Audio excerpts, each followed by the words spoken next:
งทุกข์สิ้นเชิงตรัสรู้ชอบได้โดยพระองค์เองพุทธังภาควันตังอภิวาเทมิข้าพระเจ้าอภิวาทพระผู้มีพระภาคเจ้าผู้รู้ผู้ตื่นผู้เบิกบาน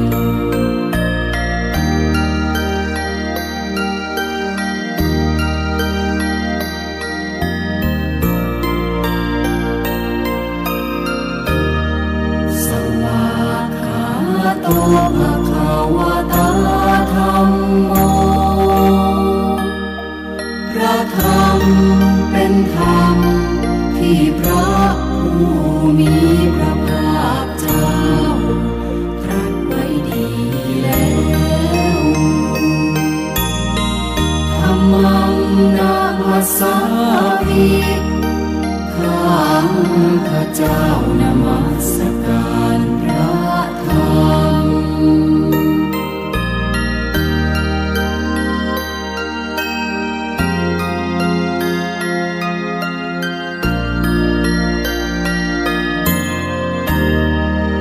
สุปฏิปันโนภะคะวะโตสาวกสังโฆพระสงฆ์สาวกของพระผู้มีพระภาคเจ้าปฏิบัติดีแล้วสังฆังนะมามิข้าพระเจ้านอบน้อมพระสงฆ์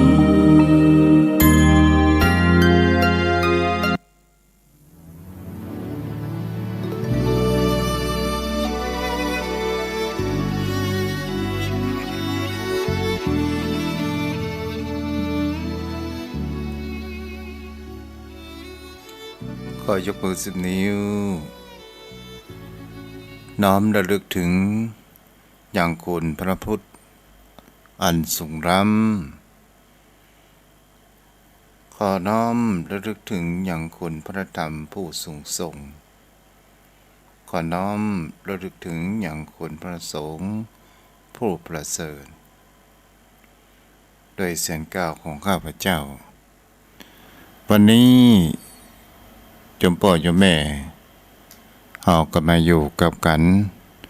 ในช่วงเมื่อคืนดึกๆดื่นๆในเวลาขนาดนี้ธรรมะยามดึกเจริญพรกับข้ามขั้นตอนไปละขอกราบนอบน้อมมายังครูบาอาจารย์พระเถรานุเถระพระภิกษุสงฆ์สามเณรผู้มีความรู้ผู้บัณฑิตทุกท่านจะขอเจริญพรมายังพ่อออกแม่ออกศรัทธาชมพ่อโยมแม่ท่านผู้ฟังที่มีจิตใจเป็นบุญเป็นกุศลจะขอถวายความเคารพ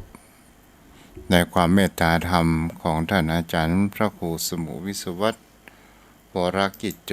ผู้อำนวยการสถานีวิทยุเพื่อการศึกษาพระพุทธศาสนาและวัฒนธรรมจังหวัดเชียงใหม่ 104.5 เมกะเฮิรตซ์ออกจากห้องส่งวัดฝ่ายหินวันนี้ก็มาอยู่กับโยมพ่อโยมแม่ในค่ำคืนของวันที่2 เดือนกุมภาพันธ์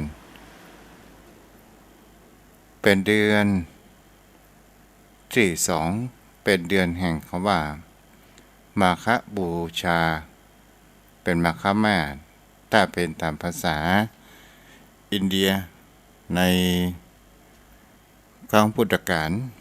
ก็ถือว่าวันนี้ก็เป็นวันวันนี้เดือนนี้ก็เป็นวันมาฆมันเดือนมาฆมาสและโยมพ่อโยมแม่มาพูดจากันในยามดึกยามดื่นบางท่านก็คงจะนอนฟังห่มผ้าตัวบางท่านนั้นก็คงจะนั่งฟังอยู่จะฟังอย่างใดก็ตามขอให้ได้รับฟังกันก็ขออนุโมทนากับโยมพ่อโยมแม่ท่านผู้ฟังผู้มีบุญทุกท่านตัววันนี้ตัวเจ้าก็จะมาอู้เกี่ยวกับว่าคำว่าคนเฮาที่คำว่าตามภาษิตที่เฮาถือกันว่าไม้ล้มอย่าข้ามความหมายในสิ่งนี้เป็นภาษิตของไทยเป็นภาษิตอันที่เฮานั้นอยู่กับหมู่เฮานั้นอยู่ตลอดกาลที่ได้อู้ในสิ่งที่นี้ก็เพื่อที่ว่าชีวิตของคนเฮานั้นโยมพ่อโยมแม่มันมีความพลิกผันไปหลายสิ่งหลายอย่างคนเฮาทุกคนนั้นเกิดมามันก็จะต้องมีความผิดพลาดทางหน้าที่การงานของเขาพ้องบางครั้งบางคราวคนเฮานั้นเกิดแห่งคำว่าเพราะว่าตกอักหรือว่าหายนะเกิดขึ้นกับในชีวิตของผู้คนเฮานั้นเองชีวิตของผู้คนเฮานั้นมันบ่มีความแน่นอนบางคนนั้นเป็นคนที่ต่อสู้การงานทำมาค้าขายจนมีฐานะเกิดขึ้นบางคนนั้นเมื่อทำธุรกิจประการใดประการหนึ่งเกิดการเปิ้นว่าล้มโยมพ่อโยมแม่ก็เป็นสิ่งที่ผู้คนเฮาทั้งหลายไม่ล้มอย่าข้ามในความหมายในที่นี้ก็คือผู้ใดมีชีวิตทุกคนเฮามีชีวิตที่พลิกผันกันไปอาจจะมีการที่ว่าความผิดพลาดในอาชีพทางด้านการงานต่างๆเกิดความหายนะร่มจมถึงกับว่าบดเนื้อประดาตัวได้รับประสบแห่งความทุกข์อย่างบ่คาดคิดได้รับกรรมวิบากต่างๆนานาเกิดขึ้นแต่สิ่งที่คนเฮาทั้งหลายถ้าอู้ตามภาษาบ้านเฮานั้น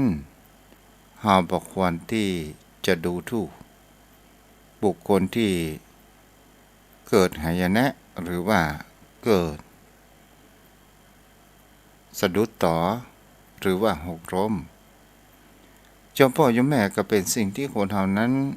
บางครั้งบางคราวผู้คนที่ดูถูกเหยียดหยามกับบุคคลที่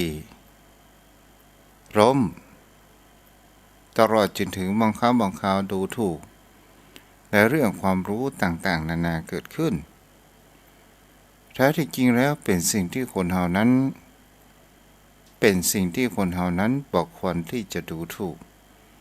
บอกควรที่จะดูหมิ่นและเหยียดหยามในชีวิตของผู้คนเฮานั้น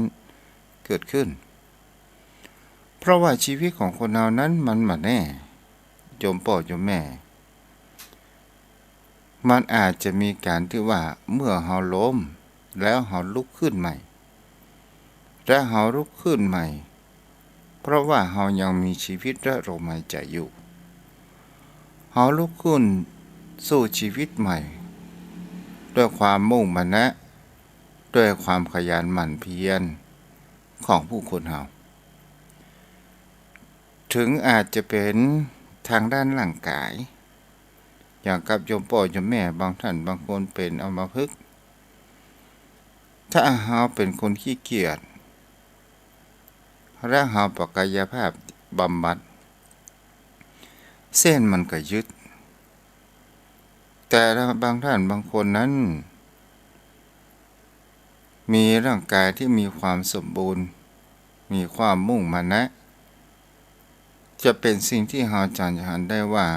บางครั้งบางคราวทำมาค้าขายสามารถที่จะส่งลูกนั้นเราเรียนมีการศึกษาเพื่อที่เป็นมรดกวิชาความรู้อันเป็นที่สิ่งที่คนเฮานั้นรักไปบ่ได้จอมพ่อจอมแม่เฮาก็ลองสังเกตบุคคลที่มีฐานะเป็นเศรษฐีดูถูกลูกคนยากคนจนวันนี้ก็คือการไม่ล้มแล้วข้ามผู้คนเฮานั้นมันมาแน่มานอนในชีวิตของคนเฮาบางครั้งบางคราวเป็นสิ่งที่คนเฮานั้นขันคนยากคนจนมาขอพึ่งพาอาศัยและเฮาดูถูกและเหยียดหยามและเฮาบ่ได้ฮื้อกำลังอกกำลังใจบ่ได้ฮื้อความรู้ต่างๆนานาเกิดขึ้นจอมพ่อจอมแม่มันก็มีสิ่งที่ว่าบางคนนั้นได้รับแห่งการคำว่าเปิ้นฮ้องว่าชีวิตร่มจมแล้วก็มีจากญาติมิตรก็บ่มีญาติมิตรเกิดขึ้นเกิดแห่งความเปิ้นฮ้องว่าเป็นคนที่ไร้ญาติขาดมิตรต่างๆนานาเกิดขึ้นยามเมื่อมีเงินมีทองมีแต่ญาติมิตรเข้าถามหาแต่เวลาเฮาอับจนนั้นญาติมิตรบ่ค่อยมาไปหาสู่กันนั่นเองเลยถูกการทอดทิ้งรับเผชิญชะตาชีวิตของตัวเองนี่แหละโยมพ่อโยมแม่คนเฮานั้นบางครั้งบางคราวคนเฮามันสามารถที่จะพลิกแพลงและต่อสู้เก็บเกี่ยวประสบการณ์แห่งชีวิตของคนเฮาที่เฮาเคยหกล้มนั้นมาหรือว่าหาได้รับแห่งการดูถูกดูแคลนต่างๆที่อันเกิดแห่งความผิดพลาดและเฮาเก็บมาเป็นพลังและเฮาลุกขึ้นสู้ใหม่ก็จะทำให้ตนตัวของคนเฮานั้นสามารถที่ลุกขึ้นมาได้และเฮาจะหันได้ว่าถ้าบุคคลที่ผู้มีพระคุณที่หยิบยื่นโอกาสให้กับตนตัวของเฮานั่นแหละก็เป็นสิ่งที่ผู้คนเฮานั้นจะเข้าหาต่างกับบุคคลที่ดูถูกและเหยียดหยามและชอบซ้ำเติมโดยการที่ว่าหันบุคคลอื่นล่มสลายและมีความสะใจอย่างนี้เป็นต้นคนประเภทนี้โยมพ่อโยมแม่ถ้าว่าเขาได้รับแห่งคำว่าวิบากเกิดขึ้นเขาก็มีคำว่าจัดมิตรที่จะเข้ามาหยิบยื่นฮื้อนั่นเองคนเฮานั้นบางครั้งบางคราวเฮาจะไปดูถูกพวกคนเฮาทั้งหลายคนเฮานั้นมันสามารถจะพลิกแพลงและเปลี่ยนผันนั้นได้ในเรื่องนี้โยมพ่อโยมแม่ก็มีครั้งในพระพุทธกาลที่จะได้อู้จาให้กับโยมพ่อโยมแม่รับฟังกันในที่นี้คือเรื่องอารินจิตตชาดกที่มาในทุกกะนิกายชาดกทุกกะนิบาตถ้าทหาวรรคที่อ้างถึงในธรรมบทภาคที่4บัณฑิตวรรคเรื่องลาทะเถรวัตถุเนาะ โยมพ่อโยมแม่พระพุทธองค์ทรงประลบเรื่องพระสารีบุตรเป็นผู้มีรู้กตัญญูเรื่องราวพระพามนี่โยมพ่อโยมแม่ตามที่ทุกเจ้าได้แปลเป็นบทแรกมันเป็นบทง่ายหน่อยราพระพามนี้เนี่ยเมื่อเป็นชาวบ้านเป็นคฤหัสถ์แล้วก็เป็นผู้ที่ถวายเข้าพระสารีบุตรก็คือครั้งหนึ่งพระสารีบุตรนั้นไปเดินบิณฑบาตแล้วราธาพามนี้ก็ได้ตักข้าวสวยหรือว่าบ้านเราก็ของข้าวหุงใส่ปากหนึ่งในบาตรวันเวลาผ่านไปศรัทธาญาติโยมทั้งหลายราธาพามนี้ก็เป็นผู้เริ่มมีความแก่เกิดขึ้นแต่ก็มีจิตที่เลื่อมใสในพระพุทธศาสนาครั้งเข้าไปยังวัดพระเชตวันเพื่อที่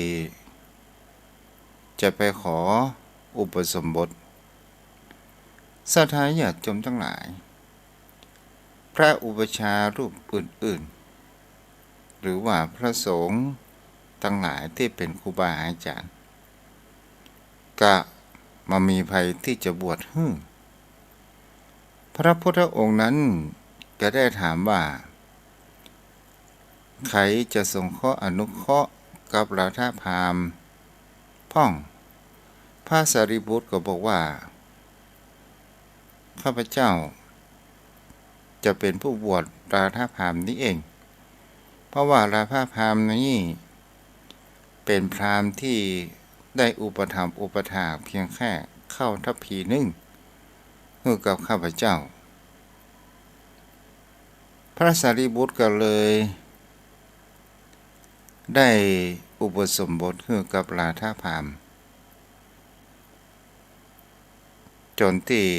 ได้บำเพ็ญเพียรธรรมแต่บรรลุเป็นพระอรหันต์โยมพ่อโยมแม่และก็มีแห่งเรื่องหนึ่งเรื่องนี้มันก็เป็นเกี่ยวกับว่ามีภิกษุรูปหนึ่งซึ่งเป็นกุลบุตรของชาวเมืองพาราณสีฟังธรรมแล้วเกิดมีความศรัทธาขอบวชในพระศาสนาเกิดขึ้นเมื่อพระองค์นั้นได้อุปสมบทแล้วได้ปฏิบัติจริยวัตรต่อพระอุปชฌาย์ของตัวเองได้ท่องปฏิโมกข์อย่างคล่องแคล่วมีพรรษาได้อยู่กับครูบาอาจารย์พระอุปชฌาย์5 พรรษาแล้วก็ได้ลาอุปชฌาย์นั้นไปอยู่ในป่าใกล้หมู่บ้านชายแดนแห่งหนึ่งในชมพูทวีปผู้คนในที่นั้นต่างก็มีความจิตเลื่อมใสในอิริยาบถของพระรูปนี้ศรัทธาญาติโยมเมื่อเกิดแห่งความศรัทธาก็ได้สร้างปัณณศาลาก็คือศาลาที่พักอยู่อาศัยตลอดจนถึงศาลาบำเพ็ญบุญในการบำรุงบ่ให้มีความบกพร่องเกิดขึ้นเมื่อเข้าพรรษาพระรูปนี้ก็ได้บำเพ็ญเพียรแล้วก็ปฏิบัติกรรมฐานตลอดจนถึง3 เดือนด้วยความเพียรแรงกล้าถึงจะมีความเพียรแรงกล้าอย่างใดก็ตามปัสามารถที่จะทำเปิ้นฮ้องว่าปัสามารถที่จะทำคุณธรรมหรือว่าปัสามารถที่จะเกิดแห่งคำว่าบรรลุเข้าใจในหลักธรรมบรรลุเป็นพระอริยบุคคลนั้นได้ภิกษุรูปนี้นั้นก็จึงมีความคิดน้อยใจก็ได้มี รึกถึงคำสอนของพระพุทธองค์ว่าบรรดาบุคคลทั้ง4ประเภทนี้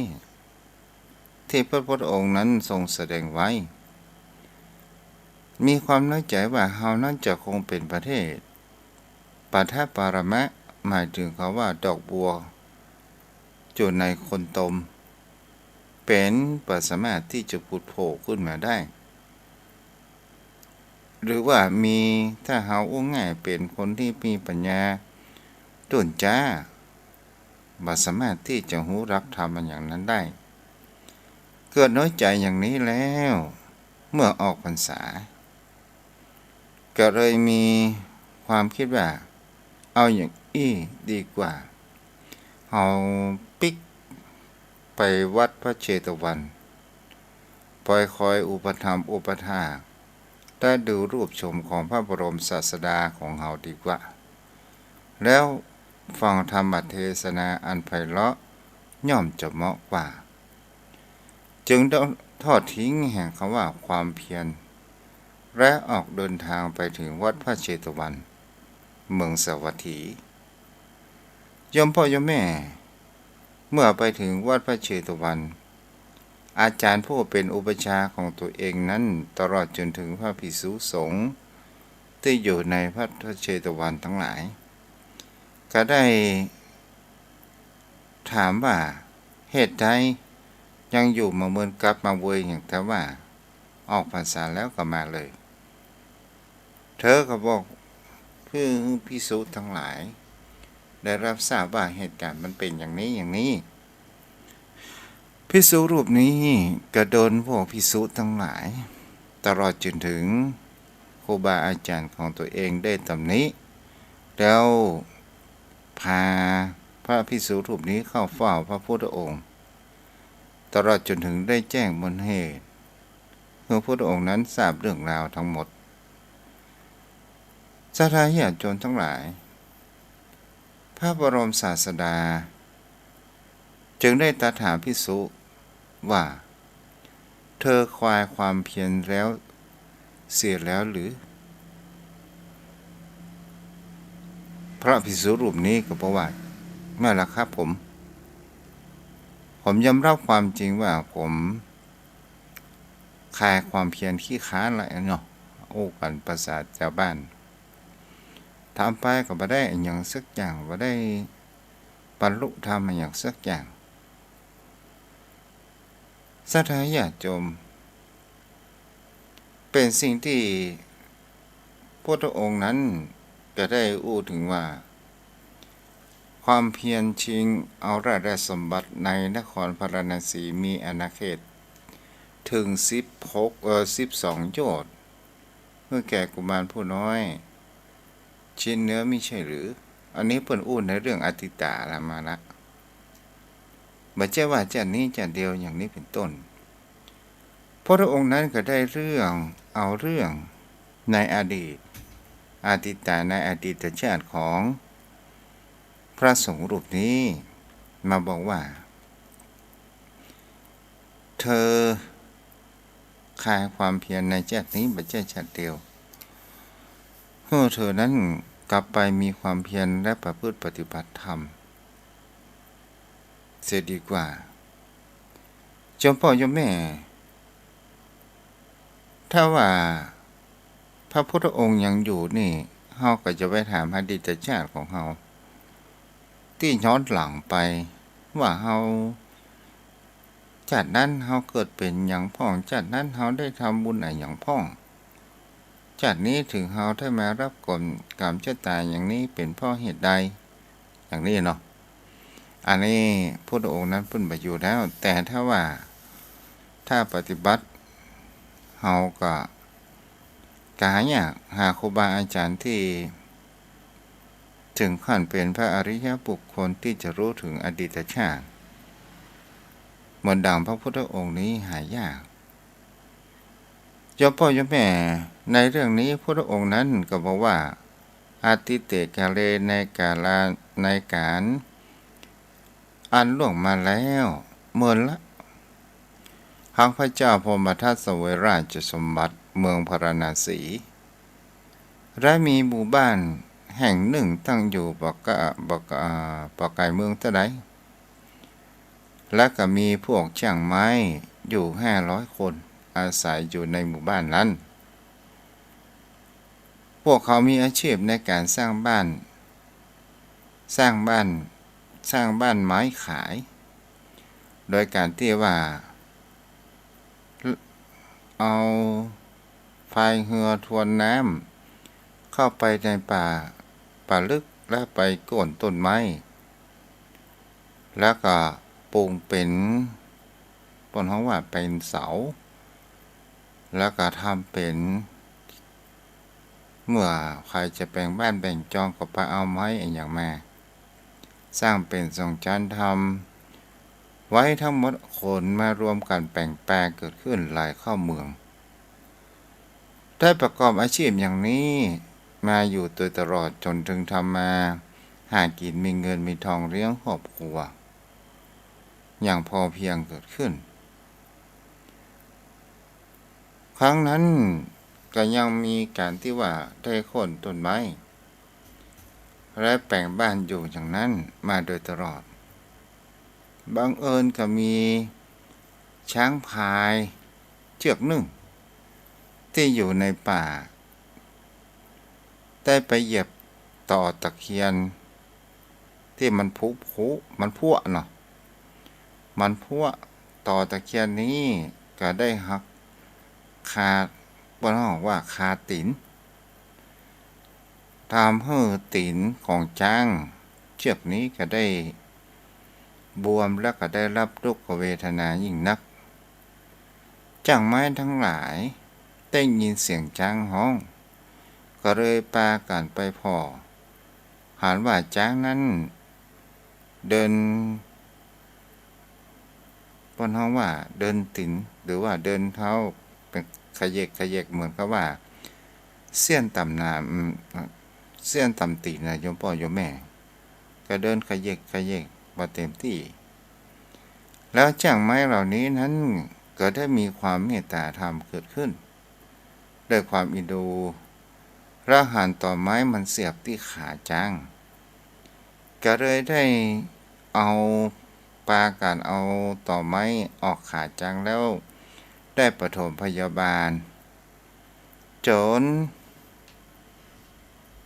ขานั้นหาย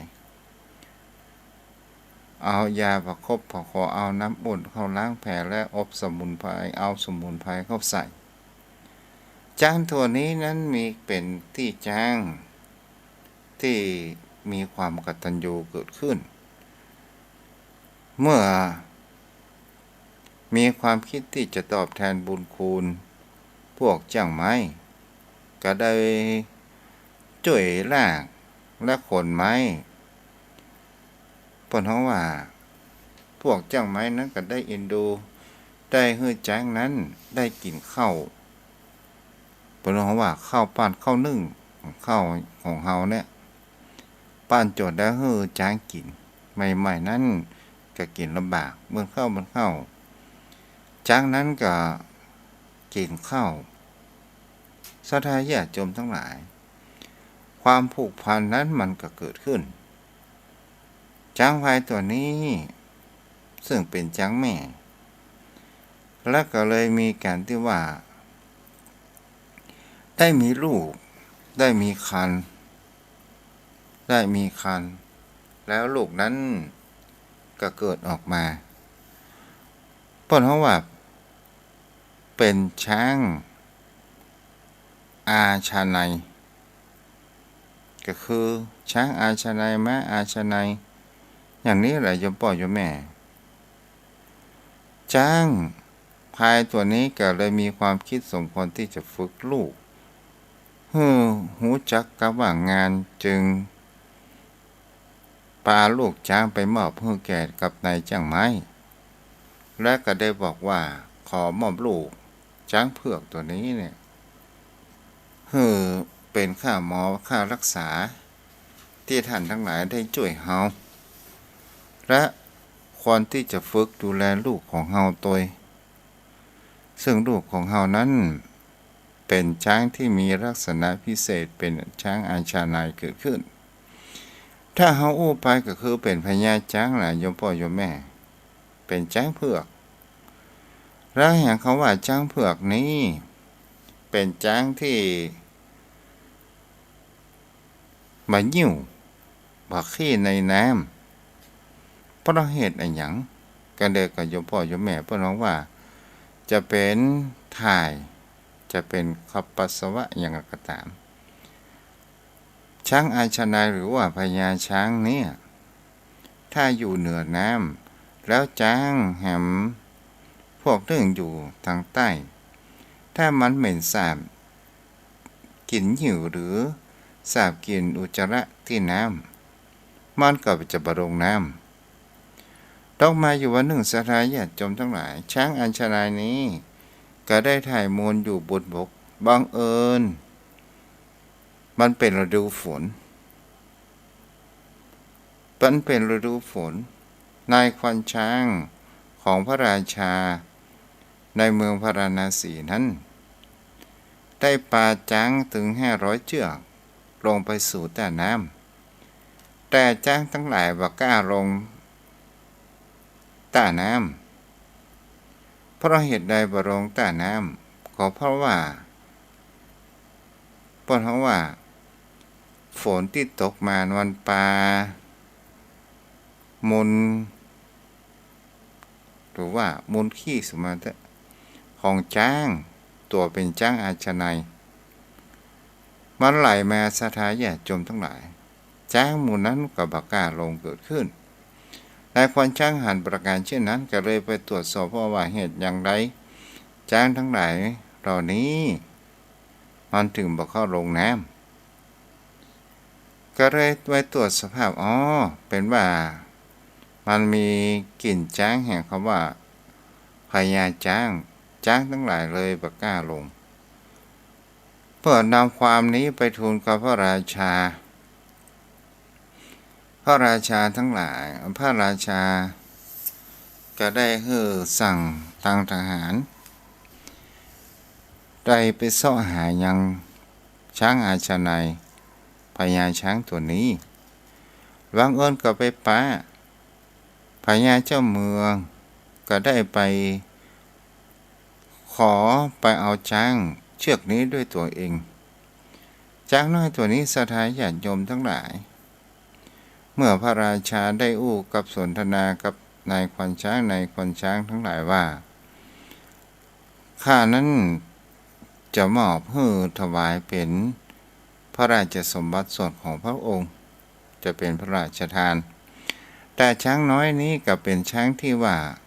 มายอมอย่างง่ายๆไม่อยากที่จะไป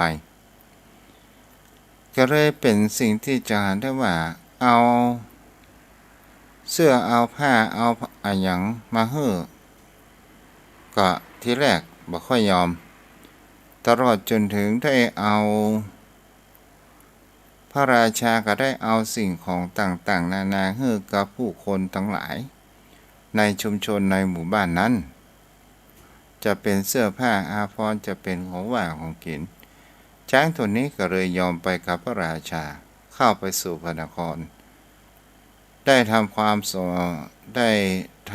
สมโภชหรือว่าทำการสมโภชเมื่อช้างนั้น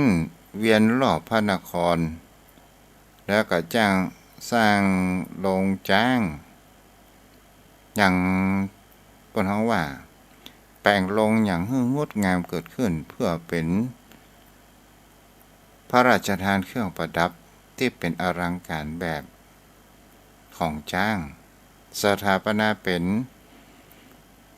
พระสหายก็คือมีความผูกพันเกิดขึ้นสถาญาติโยมทั้งหลายวันเวลาผ่านไปพระราชาเมืองพาราณสีนี้ก็ได้ถึงสวรรคตแต่ผู้คนทั้งหลายมาเหสีบอกข่าวนี้ก็ฮู้ช้างอาชานายตัวนี้เพราะว่ากลัวช้างตัวนี้นั้นจะอกแตกตายและบังเอิญพระมเหสีนี้ก็ได้มีพระคันเกิดขึ้นโดยที่ตอนนั้นก็คือพระโพธิสัตว์ได้ปฏิสนธิในพระคันของพระอัครมเหสี เมื่อพระคันทรงแก่แล้วก็ได้ห้องมันจับเหมาะกับช่วงพระราชาสวรรคตโดยศรัทธาญาติโยมทั้งหลายเมื่อโหราจารย์ก็บอกว่าแห่งประมาณสัก7 วันพระองค์ก็จะประสูติการเกิดขึ้นโยมพ่อโยมแม่เมื่อเรื่องนี้พญาเจ้าเมืองแคว้นโกศลก็ฮู้ว่าพระราชาเมืองพระเจ้าพรหมทัตเมืองพระราณสีนี้ถึงสวรรคตแล้วก็เลยว่ามามีผู้คนที่จะมาปกป้องเมืองพระราณสีแล้วก็เลยยกทัพเพื่อที่จะไปชิงเอาเมืองพระราณสีนั้นเกิดขึ้นศรัทธาญาติโยมทั้งหลายพระอัครมเหสีก็ได้ประสูติการของพระโอรสซึ่งเป็นพระโพธิสัตว์เกิดขึ้นแล้วพระมเหสีนี้ก็ได้เอาพระโอรสรับไปให้ช้างบอกว่าตอนนี้เนี่ยขอพระราชาสวรรคตแล้วแต่ยังมีทารกผู้น้อยนี้ซึ่งเป็นตัวแทนของพระราชาเกิดขึ้นขอท่านพญาช้างจงหันแก่เด็กน้อยนี้ศรัทธาญาติโยมทั้งหลายพญาช้างอาชนายนี้ก็ได้เริ่มมีการที่ว่าเริ่มมีใจที่จะมีความฮึกเหิมในการที่จะต่อสู้พระโพธิสัตว์เจ้าตอนที่ประสูตินั้น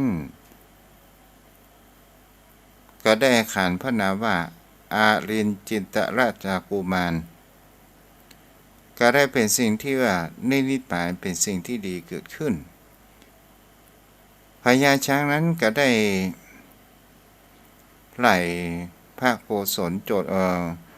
เจ้าเมืองโกศลแคว้นโกศลและก็ได้ยับพญาเจ้าเมืองนั้นไปถวายยังราชบุตรอันตัวน้อยนี้มันมีคำหนึ่งโยมพ่อโยมแม่เป็นสิ่งที่คนเรานั้นน่าคิดหาในขนขวาพระราชาหนุ่มงูพิษตัวน้อยกับไฟซี่เดียวตัวเจ้าหนุ่มจะไปว่าหมอมีฤทธิ์สิ่งเหล่านี้นั้นโยมพ่อโยมแม่ก็เป็นสิ่งที่ตัวเจ้าก็ได้ฟังมาเพราะว่าพระราชาถึงตัวน้อยก็ตามอาจสามารถที่จะประหารฆ่าชีวิตตนตัวของเขานั้นได้ก็ไฟสีเดียวสามารถที่จะจุดเผากองไม้ทั้งกองกันยังได้ตัวเจ้าหนุ่มก็สามารถที่จะอบรมสั่งสอนและประพฤติปฏิบัติธรรมบรรลุได้นี่แหละโยมพ่อโยมแม่เป็นสิ่งที่คนเฮานั้นบ่ควรประมาทแม้กระทั่งงูพิษตัวน้อยมันอาจจะมีพิษและจะทำร้ายให้ตนตัวของเฮานั้นได้โยมพ่อโยมแม่ในสิ่งเหล่านี้ที่พระพุทธองค์นั้นได้ตรัสว่าในอดีตชาติของตุเจ้าหรือว่าพระภิกษุรูปนี้เมื่อได้ฟังจบแล้วก็คลายความเพียรก็ได้ดำรงอยู่ได้ประพฤติปฏิบัติธรรมจนได้เป็นพระอรหันต์พระพุทธองค์นั้นก็ได้ตรัสรุปว่าพระบรรดาเทวีในครั้งนั้นน่ะได้มาเป็นพระนางมหามายาพระบิดาซึ่งเป็นเจ้าเมืองพาราณสีในอดีตชาตินั้นเป็นพระเจ้าสุโธทนะมหาราชในชาตินี้ช้างที่รักษาราชสมบัติไว้ให้กับราชกุมาร มาเป็นภิกษุผู้คลายความเพียรคือช้างอาชนัยเนี่ยป่อจ้างก็คือได้เป็นพระสารีบุตรส่วนอารินจิตราชกุมารก็คือพระองค์เองจมพ่อโยมแม่สิ่งเหล่านี้นี่เป็นสิ่งที่คนเฮานั้นเฮาก็ได้เนื้อหาสาระเกี่ยวกับการที่ว่าผู้คนเฮาทั้งหลายเฮาจะไปป้อนเฮาว่าเหมือนกับป่อจังตัวนี้เนี่ย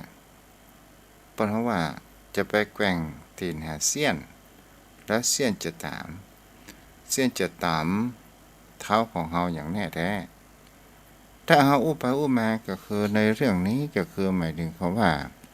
มันมีธรรมะหลายข้อด้วยกันอย่างก็ตามโยมพ่อโยมแม่ถ้าเฮาอยู่เฉยๆถ้าเฮาบ่ไปหาเรื่องก็มาหาเฮาถ้าจิตใจเฮาไปหาเรื่องหรือเฮาไปหาเรื่องจะดีหรือบ่ดีมันก็จะวิ่งเข้ามาหาเฮานั่นเองเป็นสิ่งที่คนเฮานั้นและสังเกตได้หันได้โยมพ่อโยมแม่วันนี้ก็ขออนุโมทนากับจังโยมแม่อรพินอมรมนตรีหรือว่าแม่อ๋อยเนาะตลอดจนถึงกัลยาณมิตรได้ร่วมเป็นเจ้าภาพทำบุญค่าไฟตามกำลังของโยมพ่อของโยมแม่เนาะมีแม่อุ้ยเขียวดีพร้อมได้ลูก20 บาทแล้วก็โยมปี่ก็คือลูกสาวของโยมแม่80 บาทแล้วก็มีตังแม่อ้อยตัวที่ได้ร่วมทำบุญเป็นเจ้าภาพค่าไฟแหมแม่จันดีใจแสง50 บาทแม่แม่อรพินพร้อมด้วยครอบครัว200 บาทสาธุอนุโมทนาบุญกุศลเด้อโยมแม่ที่ได้ช่วยค่าน้ำค่าไฟวัดเนาะก็อย่างว่านะโยมพ่อโยมแม่ที่อยู่ได้ก็เพราะโยมพ่อโยมแม่อุปถัมภ์อุปถากและก็มีตังที่แม่นิดได้ร่วมทำบุญ50 บาทเนาะอนุโมทนาบุญกุศลตัวเด้อขอให้แสงสว่างบังเกิดแห่งชีวิตเป็นแสงสว่างแห่งปัญญาบังเกิดจมตังขยะตังแม่อรพินแม่อ๋อยพร้อมด้วยกัลยาณมิตรทุกคนเนาะอนุโมทนาบุญกุศลตัวเด้อรวมกันก็เป็นปัจจัยอยู่400 บาทเนาะอนุโมทนาบุญตัววันพรุ่งเป็นแรงเฮาก็มาอยู่กันใหม่เด้อโยมพ่อโยมแม่วันนี้อาจจะจ๋าตะกุกตะกักผิดพลาดประการใดก็ขออภัยกับโยมพ่อโยมแม่ไว้ตัวเนาะเอาละวันนี้ก็มาอยู่กันทางหน้าไมค์ด้านการโทรศัพท์โทรเข้ามาได้เด้อ063-163-9950วันนี้ที่รับฟังทาง Facebook มีแม่อรพินแม่อ๋อยเนาะแม่วันณจะพันศรีโพธาสาธุอนุโมทนาตัวเด้อแล้วก็ตังมีนัทปรีชายาทนสูงเนินโยมพี่เนาะขอเจริญพรแม่ปากกายเพิกร้อยแต่เจ้าวันนี้บัดรับเจ้านะเจ้าจะวันนี้ยังมาได้อาบน้ำเตี้ยนแนวโอ้แปะละก้าเนี่ยอยู่กับแรงนี่อยู่จนแอบแล้วก็ขึ้นไปบนบ้านละอ่อนมาเตี้ยเลยอยู่กับแรงนี่อยู่รอลูกครับเจ้าจะแอบเด็กว่ากันเลยก็ขึ้นไปแอบแล้วก็ขึ้นยักษ์นั้นน่ะก็มีเครื่องน้ำทำน้ำอุ่นเนาะเจ้าอันนี้เลี้ยงจ้างเนาะเจ้าแม่เจ้า เจ้าคือกำลังใจนะเจ้าเจ้าบุญรักษาเด้อ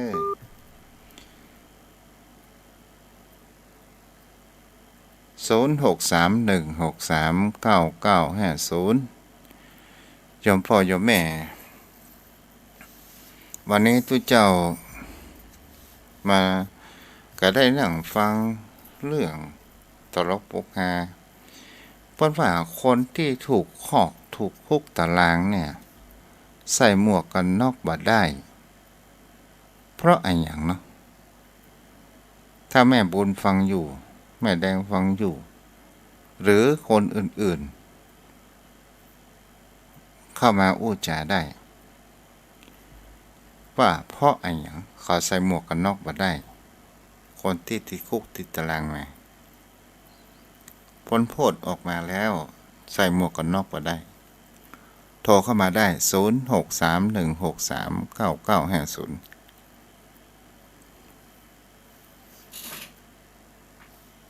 รับกันหมดแล้วก้า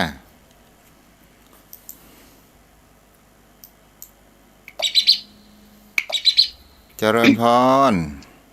เจ้ากับพระเจ้าท่านพระคุณเจ้าจ้าแม่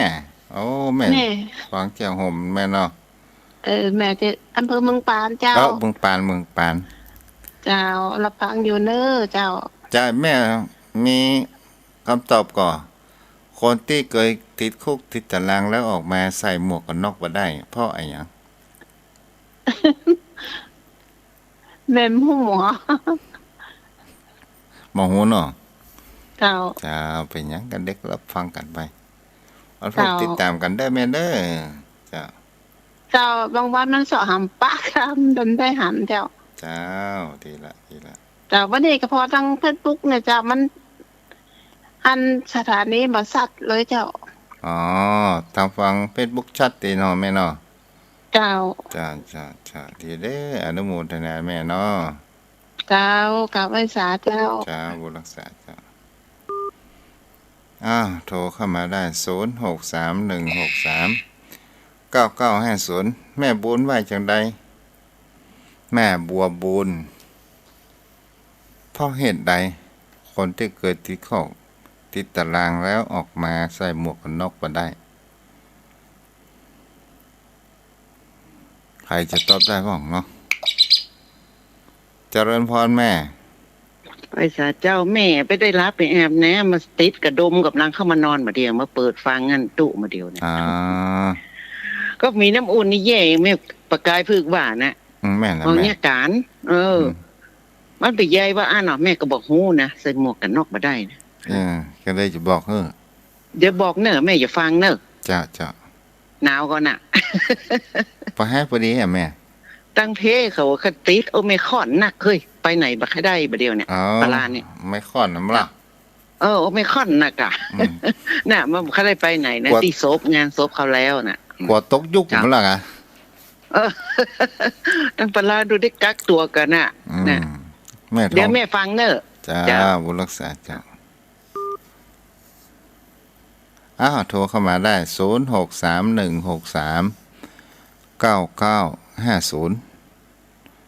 0631639950มันมีภัยเพราะนั้นโทรเข้ามาได้เนาะ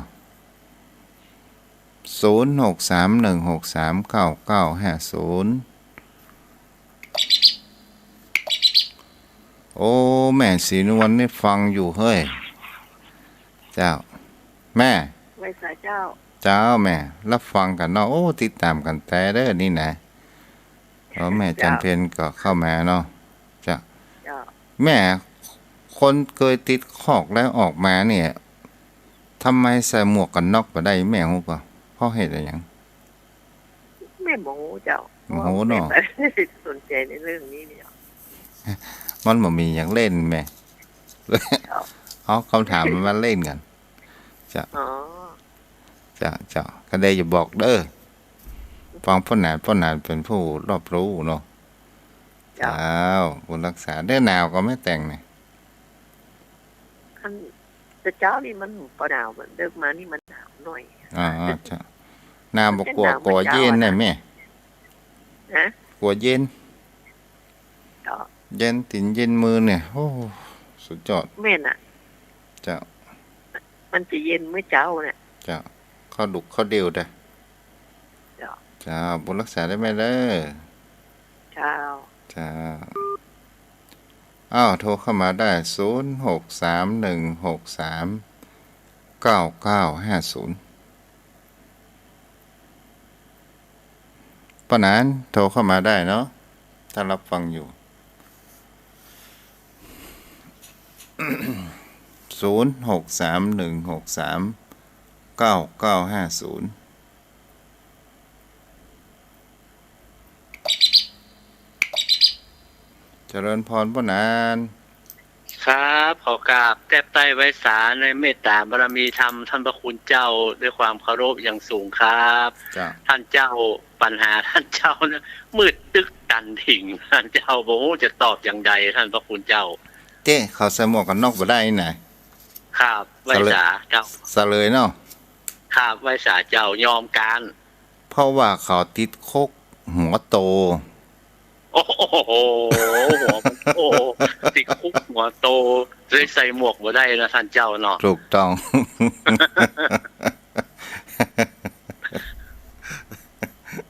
เจ้า เพิ่นว่าอย่างก็ผมจำบ่ค่อยได้ที่เขาว่าอย่างอย่างนู้นนะมันว่าลวกบ้านนอกบ่เต้าสอกกอกในเวียงลวกในเวียงบ่เปียงในคอกลวกในคอกบ่เต้าขี้ยาลวกขี้ยาบ่เต้าหาจะฮื้ออีกอะท่านพระคุณเจ้า บอกกะ อ๋อบอกอีกอะครับ อ๋อ มันเป็นจังไดท่านเจ้า มันลดแลดเองอะท่านพระคุณ มัน เจ้า ก็ลดแล้วนะกะเจือใจบ่ได้นะกะเนาะ โอ้ มันถึงเสี่ยงหยังนะครับคุณเจ้าเนี่ยดักจื้อกือแล้วบอกว่าจะได้นั้นเดี๋ยวหนีนะท่านเจ้า อันนี้มันเป็นคำสุภาษิตคนติดคุกหัวโตเอี่ย เอามันครับแม่นได้หูแต่มันตอบบ่ได้มันตันหมดว่ามันจะว่าจะติดคุกหัวโต เลยใส่หมวกกันน็อกบ่ได้ ใส่หมวกกันน็อกบ่ได้นะครับ แล้วเป็นการตลกครบขันดีท่านเจ้าเนาะ เจ้า ทิ้งท้ายไว้ละ ครับผม เจ้าเอาพระนามมีอย่างผู้บอกว่าเนี่ย ก็ได้ยินได้ฟังสดับรับฟังอธิบายของท่านพระคุณเจ้าก็พิจารณาไปโดยมันก็เป็นจริงอย่างท่านเจ้าว่าอย่างท่านเจ้าบอกว่าบดีประมาทในสิ่ง4ประการคือไฟอสรพิษกษัตริย์ผู้กษัตริย์น้อยหรือเจ้าน้อยมหากษัตริย์ทรงสัจชัยและแห่งพระการหนึ่งนั้นอย่างก็เนี่ยที่ท่านเจ้าว่าทุเจ้าหนุ่มครับพระสงฆ์ทรงสมณะผู้ทรงศีลนะท่านเจ้าเนาะ จ้า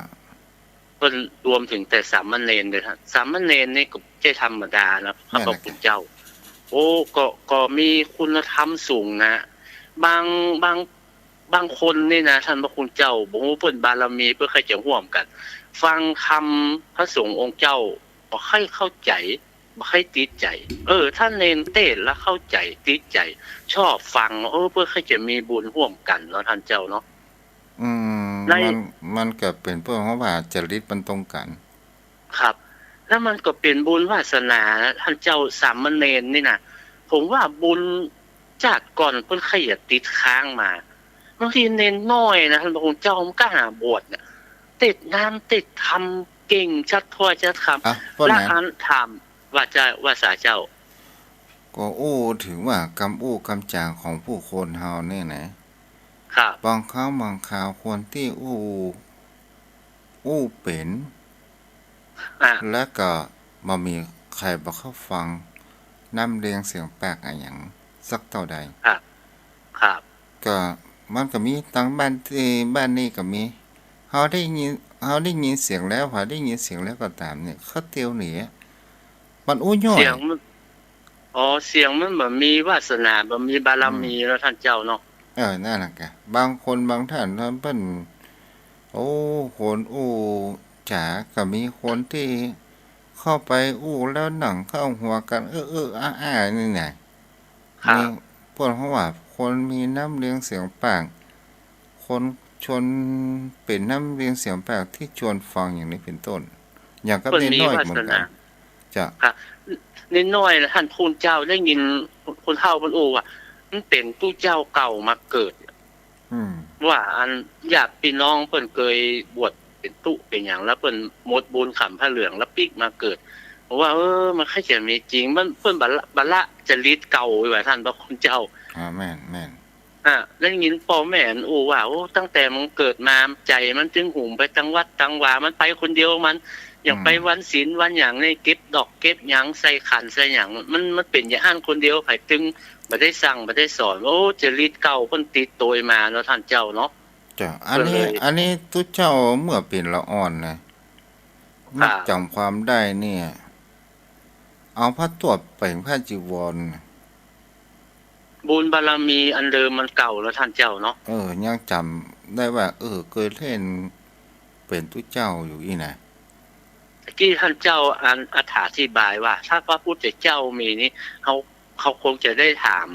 อดีตชาติเก่าเพิ่นได้อันนี้เพิ่นบ่มีแล้วก็บ่มีอรหันตาอย่างเนาะเฮาเลยบ่ฮู้ชาติเก่าชาติเดิมเนาะท่านเจ้าเนาะเจ้าหรือว่าในอดีตชาติเคยเพิ่นเฮาว่าสบทสบานชาติหน้าฉันใดขอให้เกิดมาได้ร่วม